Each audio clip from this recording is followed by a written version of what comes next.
is to structure society. I mean, you can symbolize it as a spider's web, or like this as a pyramid. The idea is to hoard advanced knowledge, the kind of stuff we've been hearing about today and more, in the upper levels of this structure, this pyramid within pyramid structure, compartmentalized pyramid, where the few at the top are the only ones that know how it all fits together. And they keep the general population in ignorance of what they know, therefore they have the power, so they can manipulate the perception of the masses by keeping them in ignorance. This is why the education system is not about educating, it's about programming. And they place their people in so-called power. What we are told is at the top of the pyramid of power, presidents, prime ministers, and all these people, in the upper echelons of the pyramid, but nowhere near the top. The real people in power are behind them, in the shadows, and these are the conduits, the presidents, the prime ministers, and all the rest of it, for bringing that agenda into the public arena as changes in laws and legislations and the structure of society. So they compartmentalize all these different pyramids within pyramids, so that in the end, the banking system is encompassed by a pyramid. I mean, a bank's a pyramid in itself, all hierarchical pyramids, but then the banking system is encompassed by a pyramid, and at the top of that are the same families, most notably the Rothschilds. Same with the businesses. The transnational corporations are compartmentalized pyramids in and of themselves, but they go into a bigger pyramid which encompasses all the transnational corporations. So at that point, they are one corporation, just as at that point, all those banks are one bank. Same with politics, education, all these things. And people in this part of the pyramid here, they go to work, they're not trying to manipulate anybody, they're not trying to create a fascist Orwellian agenda and global state. They just want to go about their careers, earn money, go on holiday, provide for their families. But they don't know how their apparently innocent contribution individually connects with other apparently innocent contributions around the system. When you connect them together, you see it's anything but an innocent direction that it's taking the world. And that's how they keep what's going on in the hands of the few. This is Neil Haig's representation of that. This is the general population, and these are the kind of dark suit administrators of the system, until you get up here to where the control system is. And most even here won't know that exists. Oh, I've just got this order from on high, I don't know where it's come from. Well, maybe we ought to bloody ask, instead of just doing it. And again, it can also be symbolized as the web, where these various strands, they're secret societies, semi-secret organizations, which go out and connect all these apparently unconnected countries, institutions, media organizations, banks, etc. And this Illuminati network, symbolized as the bearded man, spews out all these people who apparently appear to be random. To run for president needs cuckoo land amounts of money. Where do they come from? It comes from here. Where does that money come from? And therefore, you have two people put up for president who are there because of the money provided by this network. Therefore, they've chosen not only who it's going to be, but they've sorted out what the policies are going to be in return for that money. And this is what they do. We think we're choosing our leaders. We're not. It's a myth. And so this structure that I showed you earlier comes into this, where these leaders are put into power to carry out the agenda of the control system, which is why when parties change, whatever they've said in opposition goes out the window and they start acting like the party in government previously that they were criticizing. The common denominator is whoever gets in power basically introduces the control system, and whoever's out of power opposes the control system verbally, which means that you have the illusion of choice when whoever's in power unfolds the agenda. So there is no choice. It's a myth. And they control these institutions and play the people off against each other, divide and rule, both within countries and between countries, keeping everything in a constant state of confusion and conflict.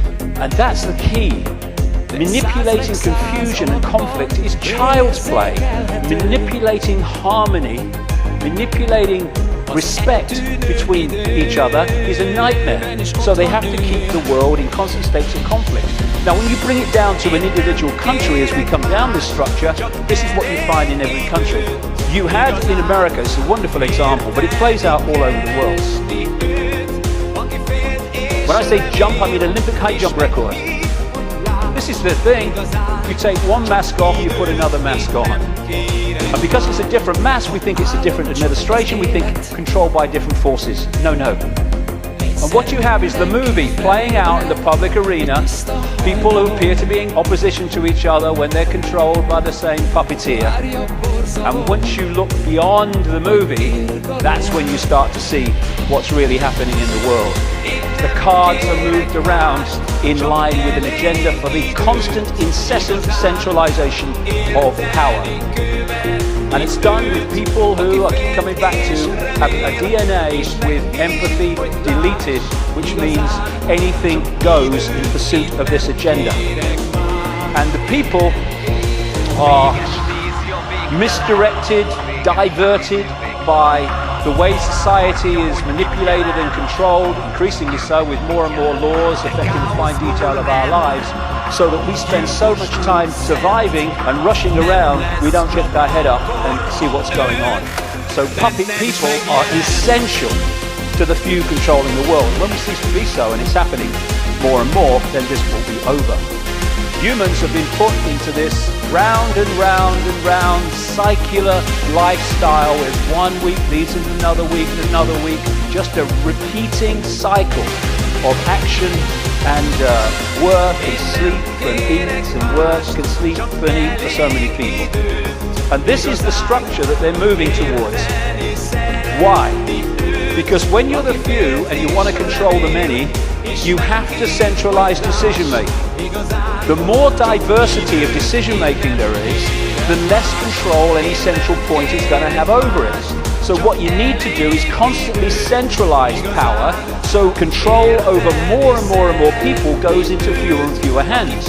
We started with a tribal situation a long time ago. The people in the tribe decided what was going to happen. We then brought, as part of this centralization, it's gone over at this whole period I'm talking about, the tribes came together into what we call nations. And now, a few people at the center of the nation are dictating to all the former tribes that make up that nation. We're now well into the next stage of that, which is bringing nations together under unions like the European Union, so a few people at the center are now dictating to all those nations which are made up of all those tribes before.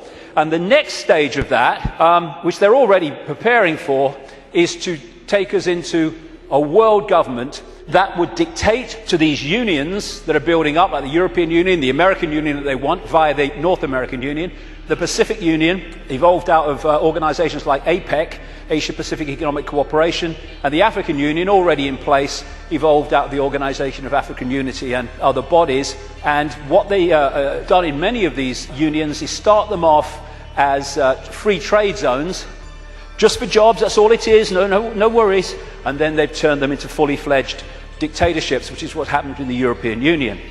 And the reason is that you've got to centralize power if you want to get more and more control in the hands of the few over more and more people.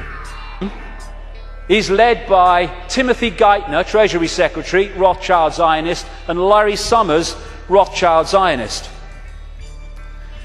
The entire Obama budget is run by the budget director, Peter Orszag, Rothschild Zionist. This man was advising the Russian treasury when the Russian governments were giving state assets away to Rothschild Zionist oligarchs, including Roman Abramovich, the owner of Chelsea Football Club, by the way. It's very easy to become a billionaire when a state says, have these assets worth billions of pounds. Thank you very much. It's a piece of cake. You could buy a football club if you want. And this man's company was also advising the Icelandic Central Bank in the run-up to the Icelandic crash. The Federal Reserve in America, which controls the American economy in so many ways, it's a privately owned, not government-owned central bank, and it's privately owned by the Rothschilds and the affiliates of the Rothschilds, is Bernard Bernanke, Rothschild Zionist. He replaced Alan Greenspan, Rothschild Zionist, who was head of the Federal Reserve from Reagan Bush right up into the Boy Bush administration, and he systematically took away the checks and balances which allowed the mayhem of 2008 to unfold. We keep hearing about Goldman Sachs and all the mayhem that it's created, both in the crash of 2008 and the crash of the economy in Greece, fundamentally involved Goldman Sachs. Goldman Sachs is a fiefdom of the Rothschilds, headed by Lord Blankfein, Rothschild Zionist. The World Bank, headed by a Rothschild Zionist. The IMF, International Monetary Fund, headed by a Rothschild Zionist. European Central Bank, headed by a Rothschild Zionist. A stream of so-called czars, as they call them in America, controlling different policies and areas, policy areas of the Obama administration, Rothschild Zionists, including Cass Sunstein, who has actually written a paper saying people who have conspiracy theories should either be banned from expressing them or taxed for expressing them. Taxed! Climate change policy in the Obama administration is controlled by Carol Browner, Rothschild Zionist, and Todd Steen, Rothschild Zionist. Major area of policy. The American administration is utterly awash with Rothschild Zionists, and that is not by accident. It's because they're agents of the dynasty or agents of the control system. It's not about race. Mossad is not the intelligence agency of Israel. It's the intelligence agency of the Rothschilds, and that's why it turns up all over the world in false flag set up terrorist events and assassinations and all that stuff, because it's not carrying out the policy of Israel, it's carrying out the policy of the Rothschilds that control Israel. Now let's look at 9/11. The World Trade Center lease was purchased just a few weeks before 9/11 by Larry Silverstein, Rothschild Zionist, and Frank Lowy, Rothschild Zionist, and the deal was done with this guy called Eisenberg, Louis Eisenberg, Rothschild Zionist, the head of the New York Port Authority. The head of the CIA, who investigated what happened on 9/11, George Tenet, Rothschild Zionist. The Patriot Act, which was brought out, the Orwellian Take Your Freedoms Away Patriot Act in America, was co-authored, justified by 9/11, though it was written before because they knew it was coming, by Michael Chertoff, whose mother was a Mossad agent and who became the second head later of Homeland Security, an organization Orwellian that was justified by 9/11. At the time of 9/11, in the run-up to it, and then the war on terror and all that stuff, the Pentagon was dominated by Paul Wolfowitz, Rothschild Zionist, Dov Zakheim, the comptroller, who managed to lose trillions of dollars and still got away with it. And by the way, when one announcement was made of how much he'd lost or had gone missing in the Pentagon, they announced it on September the 10th, 2001. I wonder if they realized that because of that, it would never see the light of day. Dov Zakheim, Rothschild Zionist, and people like Douglas Feith or Feith, Rothschild Zionist in the Pentagon. Now, as I've said earlier, the Bush administration was dominated and controlled by what became known as the neocons, the neoconservatives, which were a Rothschild Zionist organization, led by people like Richard Pearl, Rothschild Zionist, William Crystal, Rothschild Zionist, John Bolton, Rothschild Zionist, in belief in nothing, if nothing else. And then the 9/11 Commission report, which was the official report investigating 9/11. They wanted Kissinger to head it first until the public didn't take that seriously and he had to step down. But that report, which agreed that the official story of 9/11 was true, was written and overseen by Philip Zelikow, Rothschild Zionist. Rothschild Zionist. So when you look at this, because Israel is the fiefdom of the Rothschilds, you see that this dynamics, or you'd think, is the man of 300 million people, the superpower, is the most powerful of the two. No. He is controlled from there. Because the Rothschilds control them. Do you know Israel has the second biggest F-16 fleet in the world? The biggest outside of America? It's a slither of land. How did they get them? Dov Zakheim, as comptroller of the Pentagon, Rothschild Zionist, made a load of weaponry and planes in America scrap when they weren't, so they could be passed for a song to Israel.